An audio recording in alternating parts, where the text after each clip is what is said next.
Hello friends, welcome to tech pay.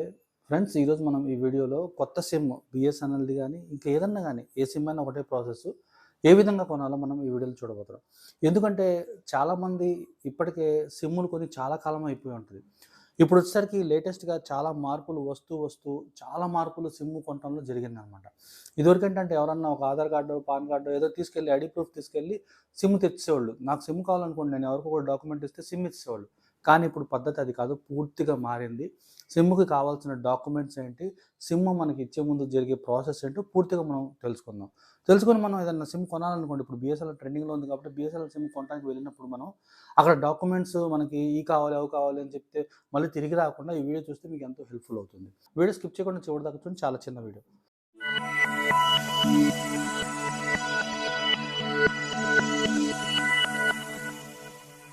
My friends, వీడియోలోకి వెళ్ళే ముందు చిన్న రిక్వెస్ట్ ఫ్రెండ్స్, ఇప్పటిదాకా వీడియోని లైక్ చేయకపోతే లైక్ చేయండి. లైక్ చేయడం వల్ల ఈ వీడియో చాలా మందికి చేరువవుతుంది. మీ ఇన్‌స్టా, ఫేస్‌బుక్, వాట్సాప్ గ్రూపుల్లో ఇది ఫార్వర్డ్ చేయడం వల్ల చాలా మందికి ఎంతో కొంత ఉపయోగపడుతుంది. మ్యాటర్‌లోకి వస్తే కనుక 2024లో సిమ్ కొనడం అనేది చాలా కష్టతరంగా మారింది. ట్రాయ్ అనేది సిమ్ సంబంధించిన రూల్స్ అన్ని చాలా టైట్ చేసుకుంటూ వెళ్ళిపోయింది. ఇదివరకు సిమ్ కావాలంటే జస్ట్ మనం ఆధార్ కార్డ్ ఇస్తే చాలు, దీనికి సంబంధించిన జిరాక్స్ ఇస్తే సరిపోయేది. కానీ ఇప్పుడు సిమ్ కొనాలంటే చాలా ప్రాసెస్ ఉంది. ఆ ప్రాసెస్ వన్ బై వన్ చూద్దాం. మ్యాటర్‌లోకి వస్తే గనక, సిమ్ మనం కొనాలంటే గనక ఆధార్ కార్డ్ తప్పనిసరి కావాలి. అదే బిఎస్ఎన్ఎల్ సిమ్ కొనాలంటే కంపల్సరీగా ఆధార్ కార్డ్ జిరాక్స్ కూడా తీసుకొని మీరు దగ్గరలో ఉన్న ఏదన్నా బిఎస్ఎన్ఎల్ ఆఫీస్‌కి గానీ, లేక గొడుగులు పెట్టుకుంటున్న మిత్రుల దగ్గరికి గానీ వెళ్ళండి. ఆధార్ కార్డే ఎందుకు అంటే, కంపల్సరీగా మనం సిమ్ కొనేటప్పుడు, కొత్త సిమ్ కొనేటప్పుడు బయోమెట్రిక్ తీసుకుంటారు వాళ్ళు. బయోమెట్రిక్ తీసుకున్న తర్వాత మనకు సిమ్ ఇవ్వడం జరుగుతుందనమాట.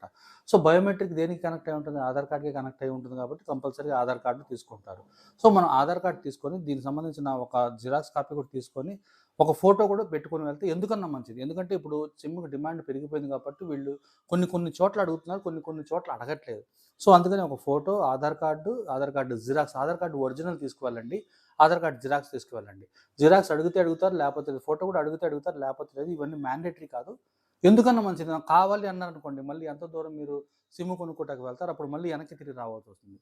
ఇవన్నీ తీసుకొని మనం అక్కడికి వెళ్ళిన తర్వాత, మనకు కావాల్సిన నంబర్ సెలెక్ట్ చేసుకున్న తర్వాత, వాళ్ళు మన ఆధార్ కార్డ్‌ని తీసుకొని మొత్తం డేటా అంతా ఎంటర్ చేసుకొని, ఆ ఏజెంట్, అక్కడున్న ఏజెంట్ గాని, అక్కడున్న ఆఫీసర్ గాని వాళ్ళేం చేస్తారంటే, ముందుగా మన దగ్గర మన ఫోటోని తీస్తారు. మన ఫోటోని తీసిన తర్వాత వాళ్ళ ఫోటో కూడా వాళ్ళు తీసుకుంటారు. ఎందుకంటే సిమ్ ఎవరికి కావాలో ఆ ఫోటో తీస్తారు. సిమ్ ఎవరిస్తున్నారో వాళ్ళ ఫోటో కూడా తీసుకొని మొత్తం ఆళ్ళ డేటాలో ఎక్కిస్తారు. ఆధార్ కార్డ్ తీసుకుంటారు కదా! ఆధార్ కార్డ్ తీసుకున్న తర్వాత మన బయోమెట్రిక్ కూడా తీసుకుంటారు. బయోమెట్రిక్ కూడా తీసుకున్న తర్వాత అప్పుడు మనకి కొత్త సిమ్ అనేది జారీ చేస్తారు. జారీ చేసిన తర్వాత పర్టిక్యులర్ వ్యక్తి ఎవరైతే ఇస్తున్నారో ఆయన ఫోన్ నంబర్ మీరు కంపల్సరీగా తీసుకోండి. ఎందుకంటే ఎఫ్ఆర్‌సి ఇప్పుడు రూ. 249 వాళ్ళు తీసుకుంటున్నారు. ఒకవేళ రీచార్జ్ అవ్వకపోయినా, ఇన్‌కమింగ్, ఔట్‌గోయింగ్ పోకపోయినా సరే, మనం వేరే నంబర్ నుండైనా వాళ్ళకి కాల్ చేసి మనం ఏమైనా ప్రాబ్లమ్ వస్తే మనం కనుక్కోవచ్చనమాట. ఈ విధంగా మనం ఈ ప్రాసెస్ అంతా కంప్లీట్ అయిన తర్వాత మనం ఎంచుకున్న నంబర్ మనకి ఇవ్వటం జరుగుతుంది. సిమ్ తీసుకొచ్చిన తర్వాత దాదాపుగా 3-4 గంటల లోపు ఇప్పుడు యాక్టివేట్ అయిపోతుంది. ఒక్కోసారి లేట్ అయితే గనక సాయంత్రానికి మీకు యాక్టివేట్ అయిపోయే అవకాశం ఉంటుంది. ఒకవేళ శనివారం వచ్చిందనుకోండి, మండే దాకా మనం ఆగాల్సి ఉంటుందనమాట. సో, ఇదైతే సిమ్‌కి సంబంధించిన సింపుల్ ప్రాసెస్ అనమాట. వీడియో నచ్చిందని అనుకుంటున్నాను. ఇందులో ఏమైనా డౌట్స్ ఉంటే కామెంట్ బాక్స్‌లో రాయండి. మరో మంచి వీడియోలో మళ్ళీ కలుద్దాం. Thank you.